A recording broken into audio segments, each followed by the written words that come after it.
وزیر اعظم شہباز شریف نے نوشکی میں دہشت گردی کی مذمت کرتے ہوئے دونوں واقعات کی رپورٹ طلب کر لی ہے۔ ملوث دہشت گردوں کو قرار واقعی سزا دینے کا اعلان بھی کیا۔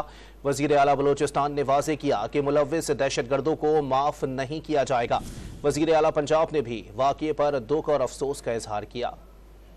وزیر اعظم شہباز شریف نے بلوچستان میں پیش آنے والے دہشت گردی کے اندوہناک واقعے کی سخت مذمت کی ہے۔ وزیر اعظم نے ملوث دہشت گردوں اور ان کے سہولت کاروں کو قرار واقعی سزا دینے کا اعلان کر دیا۔ انہوں نے دونوں واقعات کی رپورٹ بھی طلب کر لی۔ شہباز شریف نے دہشت گردی پر افسوس اور دکھ کا اظہار کرتے ہوئے مقتولین کے لواحقین سے اظہار تعزیت کیا۔ واضح کیا کہ دکھ کی اس گھڑی میں سوگوار خاندانوں کے ساتھ کھڑے ہیں، دہشت گردی کے افراد کو جڑ سے اکھاڑ پھینکیں گے۔ وزیر اعلیٰ بلوچستان سرفراز بگٹی نے نوشکی میں 9 مسافروں سمیت 11 افراد کے قتل کی مذمت کرتے ہوئے کہا کہ ملوث دہشت گردوں کو معاف نہیں کیا جائے گا۔ ان کا کہنا تھا کہ دہشت گردوں کو ان کے منطقی انجام تک پہنچایا جائے گا۔ نہتے اور معصوم افراد پر بزدلانہ حملوں میں ملوث دہشت گردوں کا پیچھا کریں گے۔ وزیر اعلیٰ پنجاب مریم نواز نے سوگوار خاندانوں سے اظہار تعزیت کیا۔ ان کا کہنا تھا کہ پاکستانی ایک قوم ہے، نفرت بانٹنے والوں کا نام و نشان نہیں رہے گا۔